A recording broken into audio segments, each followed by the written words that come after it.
Big day for the shares. The Canadian Life Co. reported a rise in adjusted profit in its latest quarter and substantially exceeded expectations on earnings per share. Sun Life says the boost was driven by strong growth in Canada and in Asia and other parts of its business. For more on this and other market movers, we're joined by Bloomberg's Stephanie Hughes, and she joins us now from Bloomberg in downtown Toronto. Stephanie, I know you and your colleague have written a piece on the Sun Life results and spoken to the company's CEO. Tell us what investors need to know about these Sun Life numbers.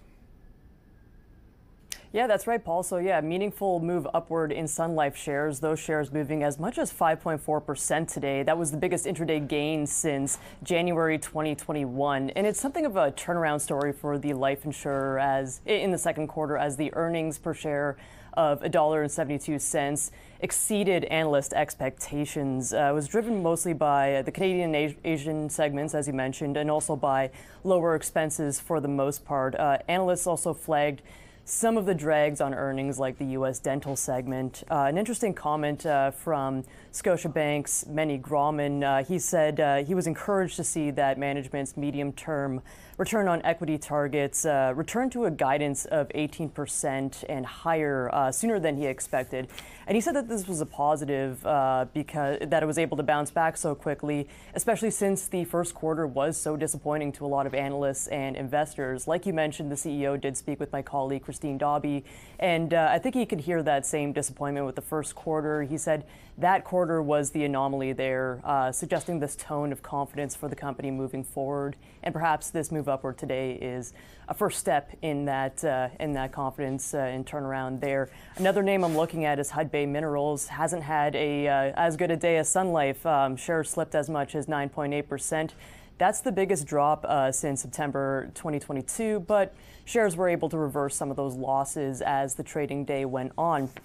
And the second quarter results just didn't impress investors after higher taxes weighed on their earnings and revenue widely missed, coming in at nearly $426 million. The mining company posted a nearly $21 million tax expense in the second quarter caused by mining taxes on profits in different jurisdictions that the miner operates in.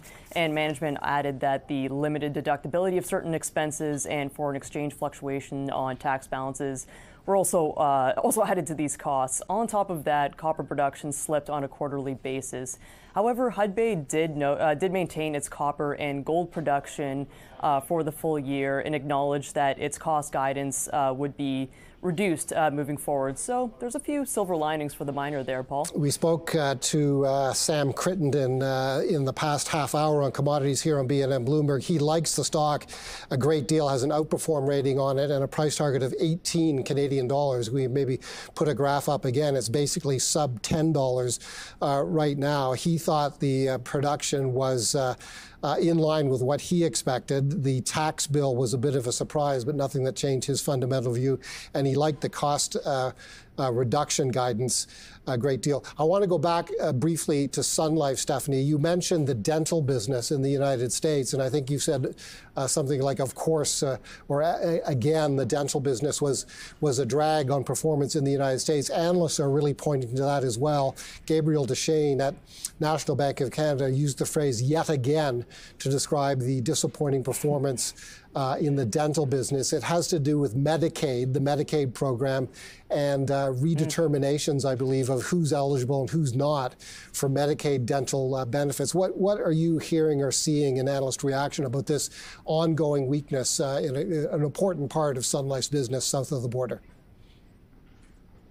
Yeah, you know, it's one of the strains identified this quarter, and I did catch Deschênes saying yet again, and it seems like life insurers, not just Sun Life, but Manulife as well, are identifying areas of growth, hence the segment of Asia. Manulife really found strength there yet again. So I guess this explains why these companies are looking for other segments further afield beyond just the U.S. dental segment and those other insurance pockets there. So it was pretty interesting to see that was another sore spot, if you will. But we'll have to see if there can be a turnaround in the next couple of quarters there.